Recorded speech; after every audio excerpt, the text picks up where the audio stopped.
റിജു കഞ്ഞൂർക്കാരൻ, ഈ അവതരിപ്പിക്കപ്പെടുന്ന വിഷയം ക്രൈസ്തവ സമുദായത്തിന്റെ ആശങ്കയാണ്. അങ്ങനെ ഒരു ആശങ്ക ഉണ്ടെങ്കിൽ ആ ആശങ്ക പരിപൂർണമായിട്ട് അഡ്രസ്സ് ചെയ്യപ്പെടണമെന്നുള്ളതിൽ തർക്കമില്ല. അതൊരു സമുദായം മുഴുവനായിട്ട് ചിന്തിക്കുന്ന കാര്യമാണോ? ഈ കണക്കുകൾ എടുത്തു വെച്ചുകൊണ്ട് അഡ്വക്കേറ്റ് ജസ്റ്റിൻ പറയുന്നത് ഈ കണക്കുകളുണ്ട്, ഈ കണക്കുകൾ സഭയുടെ അധ്യക്ഷന്മാർക്കറിയാം, സഭ ഇത് സർക്കാർ വൃത്തങ്ങളെ അറിയിച്ചതാണ്, നിയമനിർമ്മാണം ആവശ്യപ്പെട്ടതാണ്, അതുണ്ടാകുന്നില്ല, നിസ്സഹായരാണ്, ഹെൽപ്ലെസ് ആണ്, ഒന്നും ചെയ്യാൻ കഴിയുന്നില്ല എന്നൊരു ആശങ്കാകുലത സഭയ്ക്കുണ്ട്, സഭയുടെ മേൽത്തട്ടിലുണ്ട് എന്നാണ് പറയുന്നത്. സമുദായത്തിന് ആ ആശങ്കയുണ്ടോ? ജസ്റ്റിൻ പള്ളിവാതുകൾ പറഞ്ഞ ഈ ആശങ്ക ശുദ്ധ അസംബന്ധം എന്ന് മാത്രമേ എനിക്ക് പറയാൻ സാധിക്കുള്ളൂ. ഞാൻ ഈ വിഷയത്തിൽ തൊട്ടു മുമ്പ് സംസാരിച്ച ഷാഫി ചാലിയും പറഞ്ഞ കാര്യത്തോടാണ് ഞാൻ യോജിക്കുക. കാരണം അദ്ദേഹം പറഞ്ഞത് എന്താണ്, ഈ 4 വർഷത്തിനിടയ്ക്ക് 1000-ഓളം പെൺകുട്ടികൾ ഇങ്ങനെ ചതിയിൽപ്പെട്ടു പോയി എന്ന് പറഞ്ഞാൽ ക്രൈസ്തവ കമ്മ്യൂണിറ്റിയിൽ പെടുന്ന പെണ്ണുങ്ങൾക്ക്, ഈ ജസ്റ്റിന്റെ അടക്കമുള്ള പെങ്ങന്മാർക്കും അമ്മമാർക്കുമാണ് നാണക്കേട്. ഏതെങ്കിലും മുസ്ലിം പയ്യൻ കൈയും കാലും കാണിച്ചാൽ പോകാൻ ഞങ്ങൾ റെഡിയായി നിൽക്കുകയാണ് എന്ന് പൊതുസമൂഹത്തോട് ക്രിസ്ത്യൻ കമ്മ്യൂണിറ്റിയെ റെപ്രസെന്റ് ചെയ്ത ഒരു വ്യക്തി വിളിച്ചു പറയുന്നതിന് തുല്യമാണത്. PC ജോർജിനെ പോലെ വിടുവായുത്തം പറയുന്ന ഒരു വ്യക്തി, മീനച്ചൽ താലൂക്കിൽ നിന്ന് മാത്രം 400 സ്ത്രീകൾ പോയി എന്ന് പറയുമ്പോൾ എന്തുകൊണ്ട് ഈ പറഞ്ഞ പോലെ അത് ഒരു പോലീസ് കേസായോ അല്ലെങ്കിൽ ഒരു പരാതിയായോ കൊടുത്തില്ല? ഞങ്ങൾ ലവ് ജിഹാദ് എന്ന വാക്ക്, ലവ് വിത്ത് ജിഹാദ് എന്ന വാക്ക് തന്നെ ലക്ഷ്യം വെക്കുന്നത് മറ്റൊരു കമ്മ്യൂണിറ്റിയെ ആണെന്ന് മനസ്സിലാക്കാൻ അരിയാകാരം കഴിക്കുന്ന എല്ലാവർക്കും അറിയാം ഏത് കമ്മ്യൂണിറ്റിയെയാണ് ആ വാക്ക് ഉദ്ദേശിക്കുന്നത്. ലവ് ജിഹാദ് എന്ന വാക്കുകൊണ്ട് ആരെയാണ് ഉദ്ദേശിച്ചിട്ടുള്ളത്? പാലാ ബിഷപ്പ് പറഞ്ഞപ്പോഴും ഞങ്ങൾ ഇത്തരത്തിൽ ചർച്ചകളിൽ പറഞ്ഞതാണ്, പാലാ ബിഷപ്പിന് എന്തുകൊണ്ട് ഇത് സഭയല്ല ഭരണ നേതൃത്വത്തിന് മുന്നിലേക്ക് എത്തിക്കാൻ സാധിക്കുന്നില്ല? അവർ പറഞ്ഞാൽ നടപടി എടുക്കാത്ത ഒരു ഭരണ നേതൃത്വമാണോ ഇവിടെ ഉള്ളത്? കേന്ദ്രത്തിലായാലും കേരളത്തിലായാലും ഒരു സഭയെ റെപ്രസെന്റ് ചെയ്ത് ഇത്തരത്തിലുള്ള ആശങ്കകൾ പങ്കുവെച്ചാൽ അതിന് കൃത്യമായ തെളിവുകൾ നൽകിയാൽ 100% ഞാൻ വിശ്വസിക്കുന്നു അതിന് കൃത്യമായ നടപടി ഉണ്ടാകും. കാരണം നീതിപൂർവമല്ലാത്ത കാര്യങ്ങളിൽ പോലും സഭ ഇടപെട്ട് അതിന്റെ അനാവശ്യമായ പോലീസ് ഇടപെടലും സർക്കാർ ഇടപെടലും നടത്തിക്കുന്ന സഭാ നേതൃത്വമാണ് ഇന്ന് ഇത്തരത്തിലുള്ള ആശങ്ക അവിടെ ഇവിടെയൊക്കെ നിന്ന് തിരിച്ചു പറയില്ല. അതായത് പള്ളിയിൽ നിന്ന് പ്രസംഗിക്കുന്ന എത്രാന് എന്ത് പറയാം, കാരണം അവരോട് തിരിച്ചു ചോദ്യം ചോദിക്കാൻ വിശ്വാസിക്ക് കഴിയില്ല. അത്തരത്തിൽ അവർക്ക് റേഡിയോ പോലെ അവർക്ക് പറയാനുള്ള കാര്യങ്ങൾ പറയുകയും അതിന് തിരിച്ചു ഒരാൾ ചോദ്യം ചോദിക്കില്ല എന്ന ഉത്തമ ബോധ്യത്തിൽ എന്തും വിളിച്ചു പറയുന്ന ഒരു സഭാ നേതൃത്വം. ഇവരൊക്കെ ഏത് ലോകത്താണ്? ഇത് ഈ 21-ാം നൂറ്റാണ്ടിൽ കേരള സമൂഹത്തിൽ ജീവിക്കുമ്പോൾ ഇവിടെ ഒരു വർഗീയ ധ്രുവീകരണം ഉണ്ടാക്കാൻ ഇവരെന്താണ് ഉദ്ദേശിക്കുന്നത്? PC ജോർജ് ഉദ്ദേശിക്കുന്നത് എന്താണെന്ന് എനിക്ക് മനസ്സിലാവും. പക്ഷേ സഭാ നേതൃത്വം അതിനെ പിന്താങ്ങുന്നത് എന്തർത്ഥത്തിലാണ് എന്ന് എനിക്ക് സംശയമുണ്ട്. PC ജോർജ് ഉദ്ദേശിക്കുന്ന ലക്ഷ്യത്തിലേക്ക് തന്നെയാണ് ഈ ചർച്ചകൾ മുന്നോട്ട് പോവുക. എന്നാൽ PC ജോർജ് ഉദ്ദേശിക്കുന്നത് എന്താണ്? ക്രൈസ്തവ കമ്മ്യൂണിറ്റിയിൽ ഒരു സംഘപരിവാറിന് കടന്നു കയറാവുന്ന ഒരു വിള്ളൽ ഉണ്ടാക്കണം. അത് തന്നെയാണ് PC ജോർജ് ഉദ്ദേശിച്ചത്. റിജുകാരൻ, ഈ ക്രൈംബ്രാഞ്ച് ഒക്കെ 2-3 കേസുകൾ ഈ മതപരിവർത്തനം അടക്കം മെൻഷൻ ചെയ്തുകൊണ്ട് കേസുകൾ ഉണ്ട് എന്നുള്ളതാണ്. ഈ കുട്ടികളുടെ ഭാവി പ്രശ്നമാകുന്നു, ഇവരെ ഒറ്റപ്പെടുത്തുന്നു, അതുകൊണ്ട് ഈ മാധ്യമ വിചാരണയിലൂടെ കടന്നു പോകേണ്ടതായി വരുന്നു. കുറെ വർഷമായിട്ട് ഉന്നയിക്കപ്പെടുന്ന ഒരു വിഷയം, അതിനകത്ത് ആശങ്കകളുണ്ട് എന്ന് പറയുന്നത് രാഷ്ട്രീയ ലക്ഷ്യം മാത്രമാണ് എന്ന് പറയാൻ കഴിയുമോ? അതല്ലാതെ ഞാൻ ഈ പറയുന്നതിൽ ശുദ്ധ ബോധത്തരമല്ലേ? ഞാൻ പറഞ്ഞത് ഇതൊക്കെ എന്താ, ആരോടാണ് പറയുക? 1000 പെൺകുട്ടികൾ ഈ 4 വർഷത്തിനിടയ്ക്ക് കോട്ടയം ഭാഗത്തുനിന്ന് പോയി എറണാകുളം അതിരൂപതയുടെ വിശ്വാസ സമൂഹത്തിനെ റെപ്രസെന്റ് ചെയ്ത് വിശ്വാസികളുടെ അല്ലെങ്കിൽ അൽമായരുടെ നേതൃത്വ രംഗത്ത് കഴിഞ്ഞ 30 വർഷമായി സജീവമായി നിൽക്കുന്ന ആളാണ് ഞാൻ. എന്റെ രൂപതയിൽ എനിക്കറിയാം എത്ര കുട്ടികൾ മുസ്ലിം സമുദായത്തിലേക്ക് പോയിട്ടുണ്ടാവാം, എത്ര കുട്ടികൾ ഇങ്ങോട്ട് വന്നിട്ടുണ്ടാവും, എത്ര കുട്ടികൾ ഹിന്ദുക്കളെ കല്യാണം കഴിച്ചിട്ടുണ്ടാവും, എത്ര കുട്ടികൾ ഹിന്ദുക്കൾ ഇങ്ങോട്ട് വന്നിട്ടുണ്ടാവും. ഇതൊക്കെ നാച്ചുറൽ ആയിട്ട് ഈ 21-ാം നൂറ്റാണ്ടിൽ ഇവിടെ നടക്കുന്ന കാര്യങ്ങളാണ്.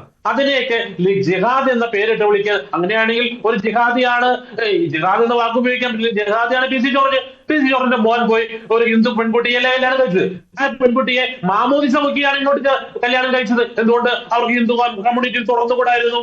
അപ്പൊ PC ജോർജ് തന്നെ ഒരു ജിഹാദിയാണെന്ന് സ്വയം സമ്മതിക്കുകയല്ലേ? അപ്പൊ അതുകൊണ്ട് ഈ ജിഹാദി എന്ന വാക്ക് ഉപയോഗിച്ചുകൊണ്ട് ഇവിടുത്തെ ക്രൈസ്തവ കമ്മ്യൂണിറ്റിയിൽ ഒരു വിള്ളൽ ഉണ്ടാക്കി സംഘപരിവാർ സ്പോൺസേർഡ് സംഘടനയായ കാസയെ ഉപയോഗിച്ച് തനിക്ക് ഇപ്പോൾ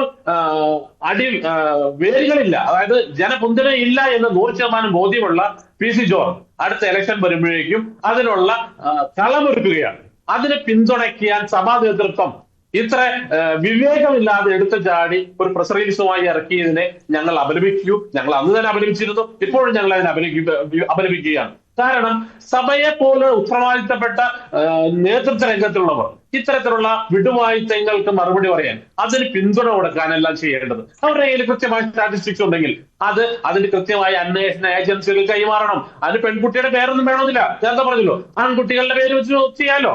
ഇവരുടെ ഇന്ന കാര്യങ്ങൾ നടക്കുന്നുണ്ട്, ഞങ്ങൾ ഇന്ന കുട്ടികളെ രക്ഷിച്ചു, ഇപ്പോഴും അങ്ങ് നടക്കുന്നുണ്ട് എന്ന് പറഞ്ഞുകൊണ്ട് കൃത്യമായി അതിന്റെ സ്റ്റാറ്റിസ്റ്റിക്സ് ഡേറ്റ അന്വേഷണ ഏജൻസികളെ ഏൽപ്പിച്ച് അതുമായി മുന്നോട്ട് പോകണമായിരുന്നു. അല്ലാതെ പള്ളിയകത്ത് നിന്നുകൊണ്ട് ലവ് ജിഹാദിനെ പേടിക്കണം, മറ്റേ അതിനെ പേടിപ്പിക്കണം, ഇതിനെ പേടിക്കണം എന്ന് പറയല്ല വേണ്ട. അതിന് വേണ്ട കളം ഒരുക്കി നീതിപൂർവമായ അന്വേഷണം നടത്താനുള്ള സാഹചര്യം ഒരുക്കുകയാണ് ഇവർ ചെയ്യേണ്ടിരുന്നത്. ഇവർ അത് ചെയ്തില്ല എന്ന് മാത്രമല്ല, ഇവിടത്തെ സമൂഹത്തെ കമ്മ്യൂണിറ്റിക്കുള്ളിൽ ഒരു വിള്ളൽ വരുത്തിക്കൊണ്ട് ഇവിടെ ഞങ്ങളുടെ പെൺകുട്ടികളെ മുഴുവൻ ആരൊക്കെയോ കൊണ്ടുപോകുന്നു എന്ന് വരുത്തുന്ന ഒരു ഭീതി പടർത്തി അതിനു വേണ്ടി ഇവിടുത്തെ ക്രൈസ്തവ കമ്മ്യൂണിറ്റിയിൽ വിള്ളൽ വരുത്തി ഒരു രാഷ്ട്രീയമായ ലക്ഷ്യം വെച്ചുകൊണ്ടുള്ള നീക്കങ്ങൾ നടത്തുന്നു. ഇതിനെ ശക്തമായി പ്രതിരോധിക്കുക. ശരി, ഞാൻ തിരികെത്താം. സർ, അഡ്വക്കേറ്റ് ജസ്റ്റിൻ, താങ്കൾ ഒരാളാണ് ഇതിനകത്തുള്ളത്. അപ്പോൾ കൂടുതൽ സമയം താങ്കൾ ആ ചോദ്യങ്ങൾക്ക് ഉത്തരം നൽകുമെന്ന് പ്രതീക്ഷിക്കുന്നു. ഇങ്ങനെ ഒരു ആശങ്ക ഈ സമുദായത്തിനകത്തുണ്ട് എന്ന് താങ്കൾ പറയുമ്പോൾ, ഈ പറയുന്ന പോലെ പെൺകുട്ടികളുടെ പേരുകൾ പറയേണ്ട, അവരുടെ ഡീറ്റെയിൽസ് പറയേണ്ട, പക്ഷേ ആ 5 വർഷം കൊണ്ട് 1000 പ്രതികളാണ്. ഈ 1000 പ്രതികളുടെ ഡീറ്റെയിൽസ് അന്വേഷണ ഏജൻസികൾക്ക് കൈമാറണ്ടേ? ഇതൊരു അത്രയും ആശങ്ക, താങ്കൾ പറയുന്നതനുസരിച്ചാണെങ്കിൽ ഇതൊരു ആശങ്കപ്പെടുത്തുന്ന സാഹചര്യമാണ്. അതിൽ ഉന്നതതല അന്വേഷണം വേണമെന്നുള്ളതിൽ യാതൊരു തർക്കവുമില്ല. പക്ഷേ അങ്ങനെ ഒരു അന്വേഷണത്തിന് വളമിടണമെന്നുണ്ടെങ്കിൽ പോലും ആ തരത്തിലുള്ള ഒരു ഇനിഷ്യേറ്റീവ് അതിനകത്ത് ഉണ്ടാവണ്ടേ? അതല്ലാതെ ആരോപണങ്ങൾ മാത്രമായി നിൽക്കുകയാണെങ്കിൽ ഈ പ്രശ്നം ഏത് തരത്തിൽ പരിഹരിക്കാൻ കഴിയും? ഇതിന് ഒരു അവസാനം എങ്ങനെ ഉണ്ടാകും എന്നാണ് താങ്കൾ അടക്കമുള്ള ക്രൈസ്തവ സമുദായങ്ങൾ ആലോചിക്കുന്നത്. പ്രതികളുടെ പേരുകളെങ്കിലും പുറത്തുവിടുകയോ അതല്ലെങ്കിൽ അന്വേഷണ ഏജൻസികൾക്കെങ്കിലും ആ ഡീറ്റെയിൽസ് കൊടുക്കുകയോ വേണ്ടേ? അപ്പം എന്ത് ചോദ്യമാണ് അങ്ങ് ചോദിക്കുന്നത്? അവര് ഇതിനകത്ത് ചർച്ചയ്ക്ക് വന്നിരിക്കുന്നവര് ചോദിക്കുന്നവരുടെ വിവരക്കേട് അങ്ങ് റിപ്പീറ്റ് ചെയ്യരുത്. കാരണം ഈ വിവരക്ക് ഈ ആൺകുട്ടികളുടെ പേര് പറഞ്ഞു കഴിഞ്ഞാൽ ഈ ആൺകുട്ടികൾ എന്താ പ്രതിമയാണോ പ്രേമിച്ചത്? ഈ ആൺകുട്ടികൾ എന്താ മാനത്തെയാണോ പ്രേമിച്ചത്? ആകാശ നക്ഷത്രത്തെയാണോ പ്രേമിച്ചത്? അവിടെ ഒരു വിക്ടിം വേണ്ടേ? ആ വിക്ടിമിനെ അന്വേഷിച്ചുകൊണ്ട് ആ വിക്ടിമിന്റെ അടുത്ത് തെളിവ് കിട്ടാതെ, ആ വിക്ടിമിന്റെ പുറകെ ഇൻവെസ്റ്റിഗേഷൻ പോകാതെ, ആ വിക്ടിമിന്റെ പുറകിലെ വീട്ടിൽ 4 ദിവസം പോലീസ് വണ്ടി പോയി നിൽക്കാതെ എങ്ങനെയാണ് ഈ ആൺകുട്ടിയുടെ പ്രതിയായി ചേർക്കപ്പെടുന്നത്? അങ്ങനെ ഈ പെൺകുട്ടികളെ മുന്നിൽ കൊണ്ടുപോയി നിർത്തി തെളിവ് കൊടുക്കാതെ ഈ ആൺകുട്ടിയെ മാത്രം ആരോപണം ഉന്നയിച്ചു കഴിഞ്ഞാൽ നാളെ അവരുടെ ഭാഗത്തു നിന്ന് വരുന്ന എന്താണ് പറയാ ഡിഫമേഷൻ അടക്കമുള്ള നടപടികളെ നേരിടാൻ ആര് തയ്യാറാകും? ഇതെന്ത് വിവരക്കാണ് ചോദിക്കുന്നത്? നിയമപരമായിട്ടൊന്നും ചെയ്യാതെ പിന്നെ എന്ത് നടപടിയിലേക്ക് കടക്കാൻ കഴിയും? ഞാൻ പറയാം, ഞാൻ അതിലേക്ക് വരാം. അതിനു മുമ്പ് എനിക്ക് 1-2 കാര്യങ്ങളിൽ മറുപടി പറയാനുണ്ട്. ഒന്ന്, അപർണ ശ്രീ റിജുവിനോട് ചോദിച്ചു തുടങ്ങിയപ്പോൾ അതിനകത്ത് സഭാധ്യക്ഷന്മാർക്ക് അറിയാമെന്ന് ഞാൻ പറഞ്ഞായിട്ട് പറഞ്ഞു. ഇല്ല, ഞാൻ ഒരിക്കലും അങ്ങനെ പറഞ്ഞിട്ടില്ല. ഇത് എന്റെ കയ്യിലുള്ള കണക്കുകൾ പൂർണ്ണമായിട്ട് സഭാധ്യക്ഷന്മാർക്ക് അറിയണമെന്നില്ല.